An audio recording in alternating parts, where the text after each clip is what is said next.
श्री स्वामी समर्थ. नमस्कार, मी Vaishali moms kitchen food चॅनलमध्ये तुम्हा सर्वांचं मनापासून स्वागत. पावसाळा सुरू झाला की सर्वांनाच भजी खाण्याची खूपच इच्छा होते. त्यात पण अनेक कांदा भजी असली तर एकच नंबर. चला तर मग आज कांदा भजीचीच रेसिपी आपण पाहूया. इथे मी मीडियम साईजचे 5 कांदे घेतलेले आहेत. ते उभे पातळ असे चिरून घ्यायचे आहेत, उभे काप करून घ्यायचे. त्यानंतर त्याच्या पाकळ्या सुट्ट्या करून घ्यायच्या आहेत या पद्धतीने. त्यानंतर त्यामध्ये इथे अर्ध्याला थोडा कमी चमचा एवढं मीठ घालायचं आहे व हे हाताने व्यवस्थित मिक्स करून घ्यायचं आहे, एकत्रित करून घ्यायचं आहे.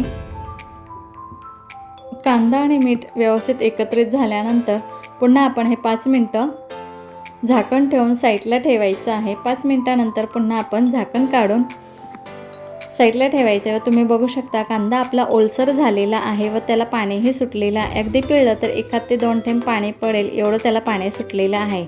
त्यानंतर आपण इथे त्यामध्ये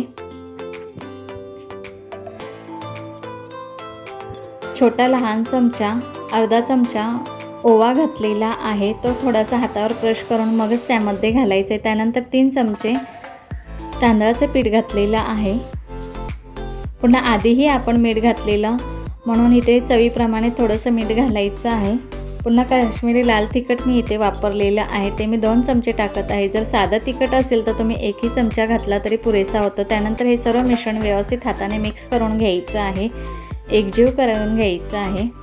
या मिश्रणामध्ये आपण पाण्याचा 1ही थेंब घालणार नाही आहे. कांद्याला जे पाणी सुटतं ना त्यामध्येच हे पीठ भिजवून घ्यायचं आहे. त्यानंतर इथे 1 कप मी बेसन पीठ घेतलेलं आहे. ते सर्व न घालता पाऊण कप आधी या मिश्रणामध्ये मी बेसन पीठ घातलेलं आहे. व्यवस्थित हाताने मिक्स करून घ्यायचं आहे.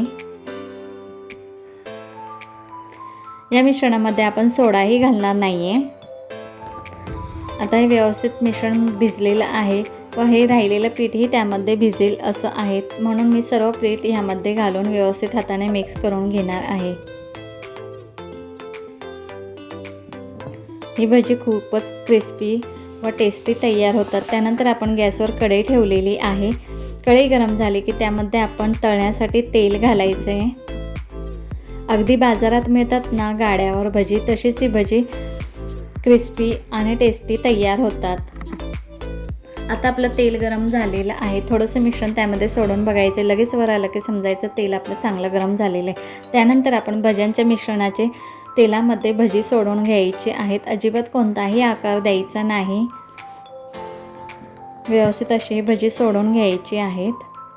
त्यानंतर एका बाजूने तळून झाले की दुसऱ्या बाजूनेही पलटून चमच्याने पलटून दुसऱ्या बाजूनेही ती भजी तळून घ्यायची आहेत. आलटून पलटून दोन्ही बाजूनेही भजी तळून घ्यायची आहेत. या भज्यांमध्ये अजिबात तेलही राहत नाही, तेलकटी होत नाहीत. एकदम क्रिस्पी आणि टेस्टी भजी तयार होतात.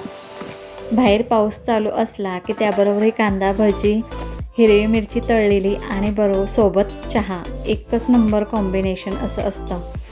ही रेसिपी तुम्ही नक्की एकदा ट्राय करा व कमेंट करून करा. तुम्ही बघू शकता की ते मस्त आपली कांदा भजी, खेकडा भजी तयार झालेली आहेत आणि मी चहा आणि मिरची बरोबर हे सर्व केलेले आहेत. ही रेसिपी तुम्हाला कशी वाटली ही कमेंट करून नक्की कळवा व अशाच नवनवीन रेसिपी पाहण्यासाठी आपल्या मॉम्स किचन फूड चॅनलला लाईक करा, शेअर करा व सबस्क्राईब करा. सबस्क्राईब करायला अजिबात काही लागत नाही. वाट कोणाची बघताय, करा ना आपल्या चॅनलला सबस्क्राईब. थँक्यू.